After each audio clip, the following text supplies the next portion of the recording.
Hello there, welcome back to Jennie Designs with Paper. Thanks for stopping by my channel today.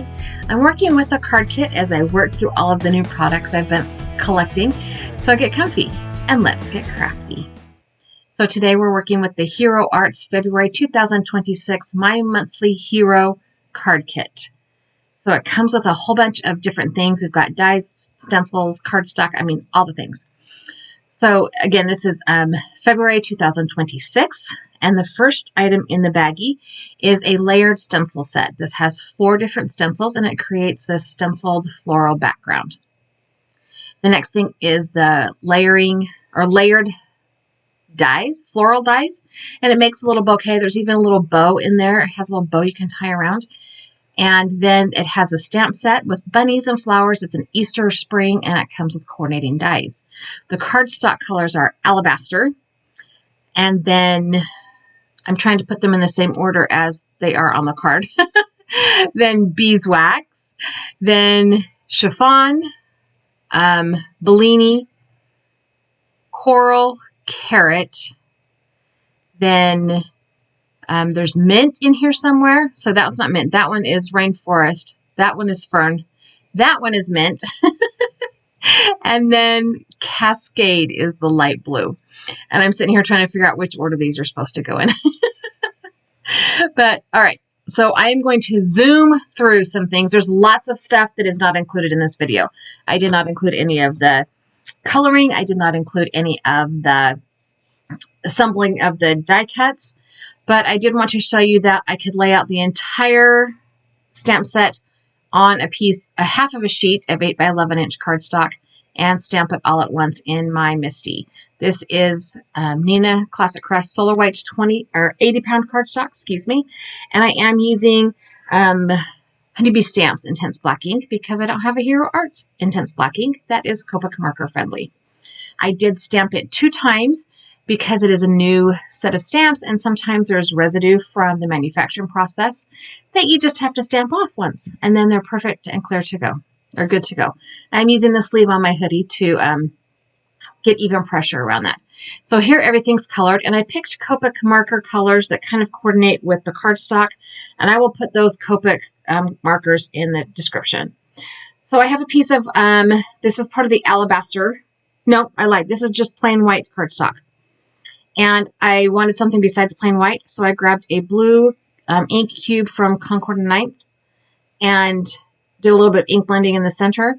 And then I smushed down this, it's a Simon Says Stamp blue, it's called Sea Glass, I think. It was sitting on my desk. I smushed it onto the silicone pad, wet it down with some water, and then used that fan brush to put some speckles in the background. All in all, you see almost none of that. Once I had my bouquet created, and I did not use everything. I saved some for a different card. So once I had all of the bouquet created, I picked them up with some press and seal. Oh my goodness, words are hard. And then I put glue on the back of all of the flowers, and I used that press and seal to put them right back down into the center of that card panel, how I originally intended. And then I'm going to add the bunnies. There are 3 bunnies in this stamp set, and I've colored them all in shades of warm grays. And I put foam squares that I got from the Dollar Tree on the back of the bunnies, and I'm popping them up here if I can ever get the release tape off the back of the foam square. I don't inherently dislike the foam squares from Dollar Tree. I think they stick really well, but the release paper is a little bit hard to get off. Yeah. So I'm putting the 3 little bunnies around this little bouquet of flowers, which dimension-wise is not great, right? Bunnies are not usually that much smaller than flowers, except maybe some flowers, but it makes for a cute card. And then there were 2 little speckled eggs that I colored in kind of the aqua color that I also popped up on foam tape, foam dots, foam squares, whatever they are, and put them at the bottom of that flower bouquet by the bunny feet. And I'm not putting a sentiment on this because I can use it for anything. There are also in the stamp set 2 butterflies, and so I'm putting them flat down on the card with liquid glue because, quite frankly, I'm over the glue dots. I did pull out a white gel pen. This is a number 10 jelly roll, and I'm adding some white to the centers of the flowers, a couple of highlights on some of the petals, and a dot of white in the bunny eyes. I have a light blue. This is not the Hero Arts cardstock, but it's a Spellbinders color that is very, very similar to the Cascade color that came in the cardstock. I don't have a lot of Hero Arts cardstock, and I needed a full sheet to make a card because I had already cut down the blue one. So I'm going to go ahead and use my ATG to adhere a card panel to the front of this card. And like I said, I'm not putting a sentiment on it because it could be a birthday card, a spring card, an Easter card. It could be a new baby card. It could be lots of things. So I will put a sentiment on it when I need it. I did grab some Wink of Stella pen and add some shimmers to the flowers and the little Easter eggs down there. And that is card number 1. So the second card, I'm using these die cut layering flowers. And I have everything all cut out, including all the greenery. And by the magic of editing, you see it now all assembled. And that bow is so cute. I did cut a couple extra pieces of that one that is just the stem with no flower. So for this card, I'm using the alabaster. And I cut that sheet down to, it is half of a sheet of cardstock. So it's 5.5 by 8.5. Sorry, I forgot dimensions there for a minute. And I cut it down to be 4 by 5.25. And then I'm going to speed through assembling this particular bouquet as well. Super fast. This is the one where I did not use all of the flowers. On the bunny card, I did use all the stamped images, but on the die cut card, I did not use all the die cut pieces. I used them on the third card. So I'm just kind of figuring out how I want them. I'm going to use my magnets to hold that card panel in place. And then again, I'm picking up the bouquet. Words are hard, y'all. My brain.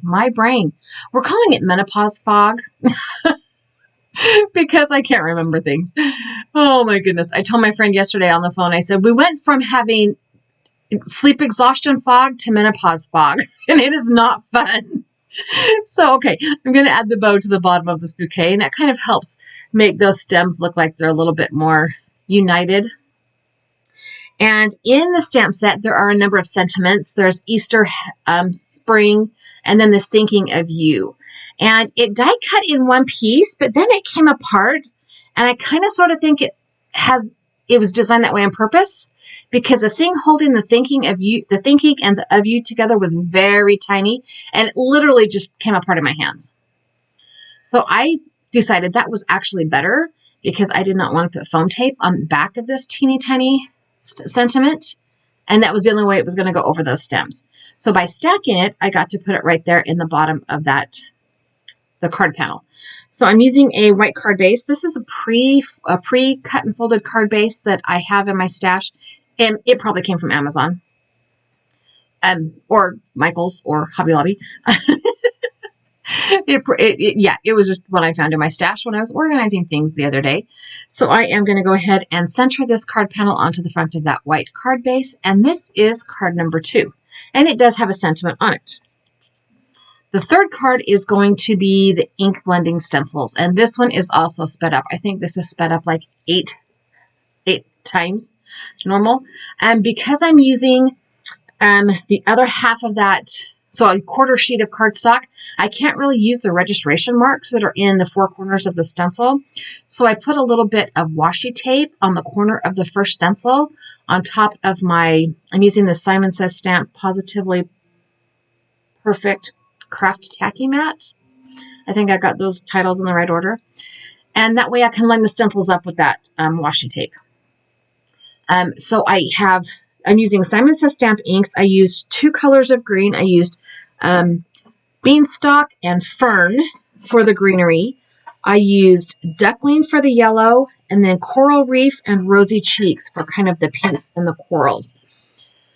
And so one stencil has 2 images, and you could do it in one color, but I was feeling extra.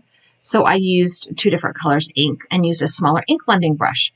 I did trim it down to 4 by 5.25.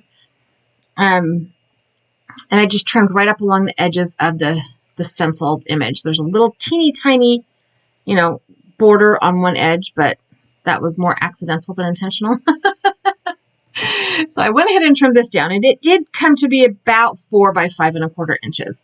And then to push that stenciling back just a tad, I grabbed a sheet of vellum and I cut a piece of vellum down, and I actually made that vellum, when all was said and done, 3 3¾ by 5. So it's taking it down another 1/4 inch from the, so the card base is 4¼ by 5. Then the top panel is 4 by 5¼ and the vellum is 3 3/4 by 5. When I got done trimming it down, I don't know why when I was editing, I left all the trimming in, especially when I edited everything else out. Brain. We're just going to call it brain fog. We're going to call it, I don't know what I'm doing. The vellum was a little bit plain, so I ran it through the Spellbinders embossing folder. It's got fern leaves. I don't know what it's called. It has a number on it, but it has, I think it's called greenery. It just has like pine branches and stuff. And that just made the vellum just a little bit more, a little textured. On the card, you can't really see it. So I did the same thing. I picked up the rest of those die cut flowers that I didn't use in the second card, arranged them on the vellum, used the press and seal to pick them up. And because this is vellum, the only place I can add adhesive is behind those die cut flowers. So the vellum does lift on the edges a little bit. I did not put a sentiment on this one either, because it could be birthday, it could be anything. I mean, it could be anything. It could even be a wedding card if those are the right colors.